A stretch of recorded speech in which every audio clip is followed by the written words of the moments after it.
بسم اللہ الرحمن الرحیم۔ السلام علیکم ورحمۃ اللہ وبرکاتہ۔ بے زبانوں کو وہ زبان دیتا ہے، پڑھنے کو اپنے بندوں کو وہ قرآن دیتا ہے۔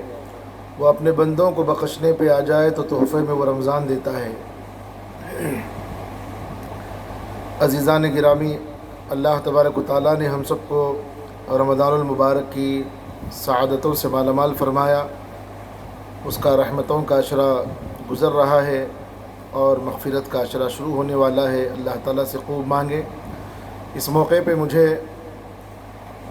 ایک اللہ والے بزرگ ہیں، ان کی 4 باتیں انہوں نے ارشاد فرمائی، وہ مجھے یاد آئی، میں آپ حضرات کے سامنے رکھنا چاہتا ہوں۔ اللہ والوں کی باتوں میں بڑی معرفت ہوتی ہے، بڑی حکمت ہوتی ہے۔ پہلی بات یہ بتائی، تکلیف کے خوف سے، تکلیف کے ڈر سے نیکی مت چھوڑ، تکلیف جاتی رہے گی، نیکی باقی رہے گی۔ گناہ کی لذت میں آ کر گناہ مت کر، گناہوں کی لذت جاتی رہے گی، گناہ باقی رہے گا۔ آج عمل ہے حساب نہیں، کل حساب ہوگا عمل نہیں۔ یہ 4 باتیں ہیں مگر بہت مختصر ہیں۔ اگر ان باتوں پہ میں اور آپ عمل کر لیے تو دین و دنیا کی بھلائیاں ہمارے حق میں مقدر ہو جائیں گی۔ ان باتوں کے اندر بڑی حقیقت چھپی ہوئی ہے۔ تکلیف کے خوف سے نیکی کو مت چھوڑ۔ نیکی کرنے میں، نماز پڑھنے میں، تراویح پڑھنے میں، روزہ رکھنے میں، ذکر کرنے میں اور نیکی کے کاموں کے کرنے میں آدمی کو جو مجاہدہ برداشت کرنا پڑتا ہے اور جو نفس کی خواہشات کی قربانی دینی پڑتی ہے، نفس کو بڑا گراں گزرتا ہے۔ مگر چند دنوں کی، چند منٹوں کی تکلیف ہوتی ہے، وقت چلا جاتا ہے، وہ تکلیف ختم ہو جاتی ہے، نفس کے اوپر جو گزرتا ہے وہ مجاہدہ ختم ہو جاتا ہے، مگر نیکی باقی رہ جاتی ہے، اس کی قبر میں کام آتی ہے اور زندگی میں برکت کا ذریعہ بنتی ہے۔ اور اسی طریقے سے گناہوں کی لذت میں آ کر گناہ مت کر، گناہوں کا مزہ جاتا رہے گا، گناہ باقی رہے گا۔ جیسے نیکی باقی رہے گی ویسے ہی آدمی گناہ کرے گا تو تھوڑی دیر کے لیے لذت گناہوں کی حاصل ہوگی۔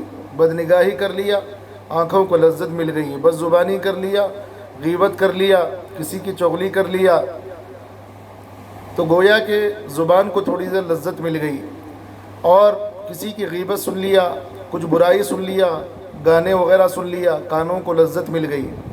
تھوڑی دیر کی، تھوڑی منٹوں کی لذت ہے، لذت ختم ہو جائے گی مگر گناہ باقی رہے گا۔ گناہ عذاب بن کر قبر میں ہمارا انتظار کرے گا اور زندگی میں بے برکتی کا ذریعہ بنے گا۔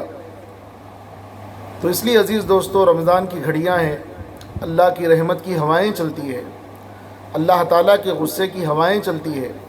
ایسے موقع پہ ہم چھوٹا سا چھوٹا عمل بھی کریں گے، اللہ تعالیٰ کو پسند آ جاتا ہے تو اللہ اس چھوٹے سے عمل کو ہماری مغفرت کا ذریعہ بنا دیں گے۔ اور یہ رحمتوں کی ہواؤں میں کبھی اللہ تعالیٰ کی پکڑ آ جاتی ہے، ہم سے کوئی گناہ ہو جائے یا غفلت ہو جائے تو پکڑ کا ذریعہ بن جاتا ہے۔ ہماری عبادتیں پوری ایک طرف اس ایک چھوٹے سے گناہ اور غفلت کی وجہ سے پکڑ آ جاتی ہے، اللہ غصے میں آ جاتے ہیں۔ تو گویا آدمی کسی نیکی کو چھوٹی نیکی نہ سمجھے، اللہ کے نزدیک بہت بڑی نیکی ہوتی ہے۔ کسی گناہ کو چھوٹا گناہ نہ سمجھے، شاید اللہ کے نزدیک وہ گناہ بہت بڑا گناہ ہو۔ اللہ کی رحمت کی ہوائیں چلتی ہے تو بڑے بڑے گناہوں کو اللہ معاف فرما دیتے ہیں۔ اللہ کے غضب کی ہوائیں چلتی ہے تو چھوٹی سی چھوٹی بات پہ پکڑ آ جاتی ہے۔ اس لیے میں خصوصاً گھروں میں جو خواتین ہیں ان ماؤں سے میں گزارش کرتا ہوں کہ اپنے بچوں کو، اپنے بڑوں کو، چونکہ لاک ڈاؤن کی وجہ سے سب گھر میں ہیں اور طبیعت کے اندر مزاج میں چڑچڑاہٹ پر ہوتی ہے، تو میں خواتین سے خصوصاً گزارش کرتا ہوں کہ اپنے بچوں کو، اپنے شوہروں کو، اپنے رشتہ دار جو ملنے جلنے والے ہیں، جو گھر میں رہتے ہیں، ان کو بد دعا نہ دے۔ خصوصاً عورتیں بات بات پر اپنے بچوں کو بد دعا دیتی ہے۔ یہ رحمت کی ہوائیں چلتی ہے رمضان کے اندر۔ اگر زبان سے کوئی لفظ نکل گیا، اللہ کے پاس قبولیت کی گھڑی تھی، اللہ نے قبول کر لیا، تو بد دعا چند دنوں کے بعد زندگی میں ظاہر ہوتی ہے۔ اس لیے اپنی زبان کو سوچ سمجھ کے استعمال کرے۔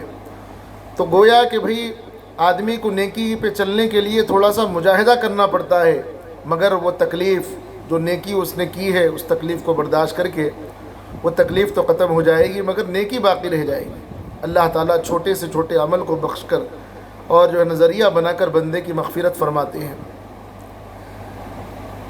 اور اسی طریقے سے آدمی جو ہے نا چھوٹے سے چھوٹے نیک برائی کو کوئی چھوٹی برائی نہ سمجھے، اللہ کے پاس پکڑ کا ذریعہ بن گئی تو جہنم میں جانے کے لیے وہ کافی ہو جاتی ہے۔ اور دوسرے فرمایا کہ آج عمل ہے حساب نہیں۔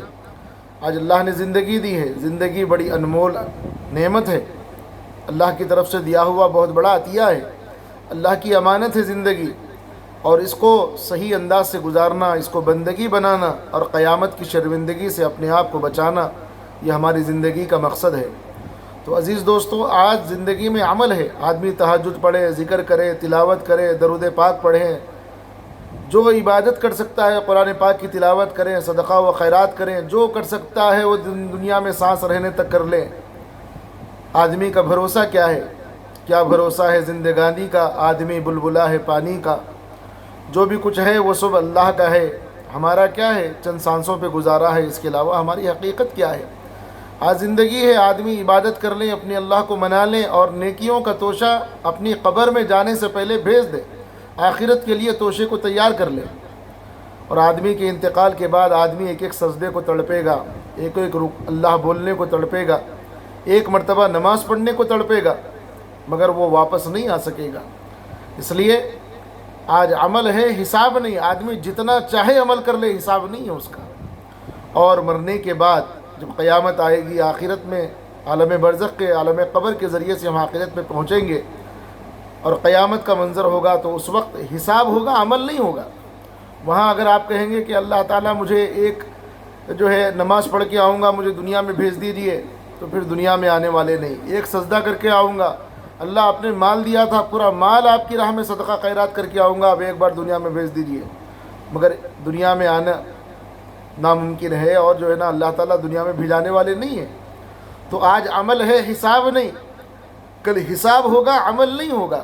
تو چار باتیں ذہن میں رکھیے کہ تکلیف کے ڈر سے نیکی مت چھوڑ، تکلیف جاتی رہے گی، نیکی باقی رہے گی، اور گناہوں کی لذت میں آ کے گناہ مت کر، گناہوں کا مزہ جاتا رہے گا اور گناہ باقی رہے گا۔ اور آج عمل ہے، حساب نہیں، کل حساب ہوگا، عمل نہیں ہوگا۔ اللہ تعالیٰ مجھے اور آپ کو اور پوری امت کو ان باتوں پر عمل کرنے کی توفیق عطا فرمائے۔ وما علینا الا البلاغ۔